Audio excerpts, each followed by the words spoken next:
Why France faces so much anger in West Africa? It all started so positively. Where have things gone wrong? Why does France now appear so unpopular in Africa?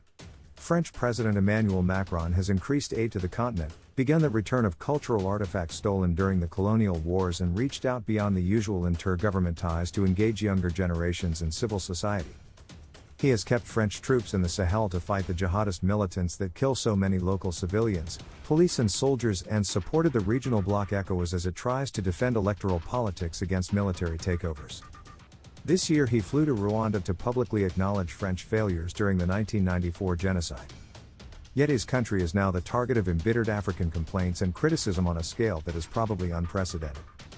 Last month, a convoy of French troops heading north to support the fight against Islamist militants was repeatedly blockaded by protesters as it crossed Burkina Faso and Niger.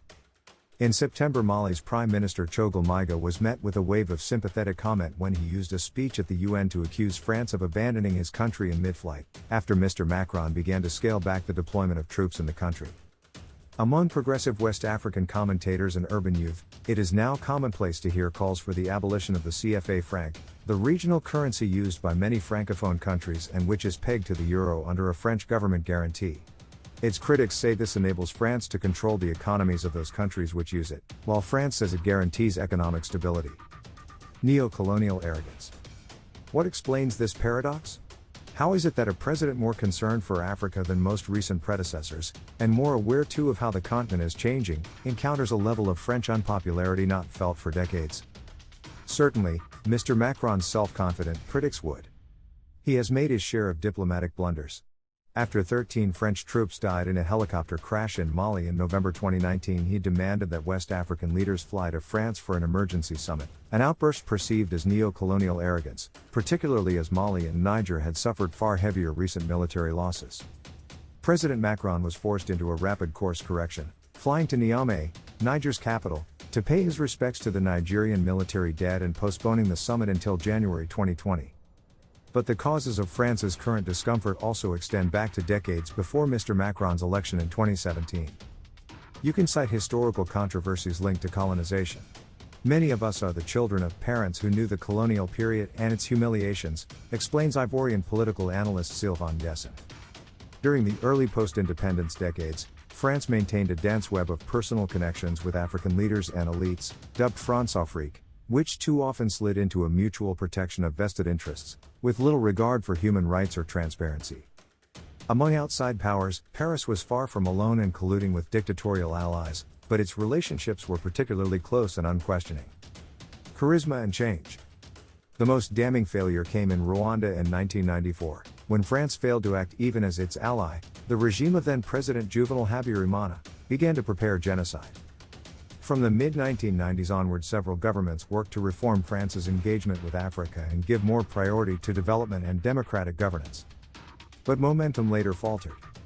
Nicolas Sarkozy began his tenure as president in 2007 by remarking, with a spectacular lack of tact, that the African man has not sufficiently entered into history.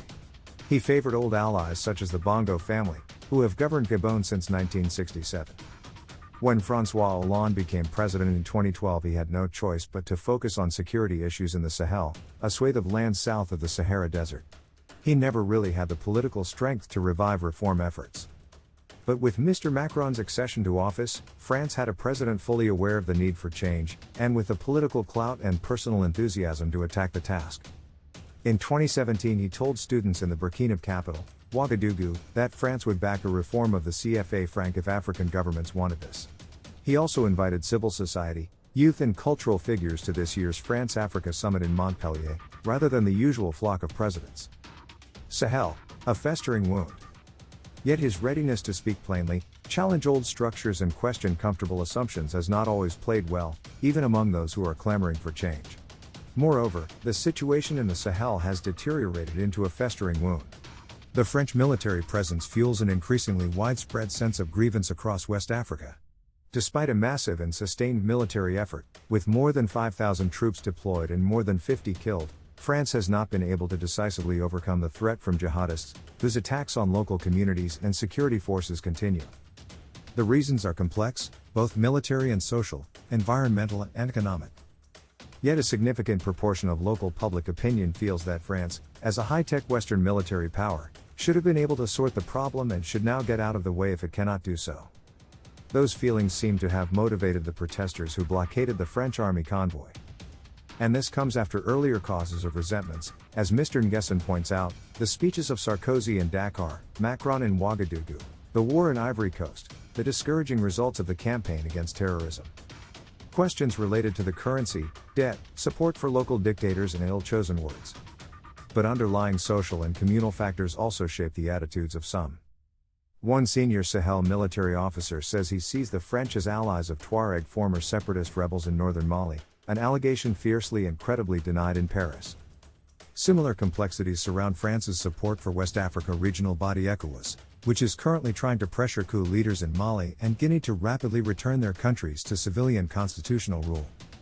A growing number of young people regard the regional bloc as an incumbent president's club, too slow to criticize civilian rulers who manipulate democratic rules and unwilling to acknowledge the strength of popular support for military leaders promising reform. So in backing ECOWAS as the legitimate African crisis management institution, France ends up being perceived as a prop for the old guard establishment. Paul Melly is a consulting fellow with the Africa program at the think tank Chatham House in London.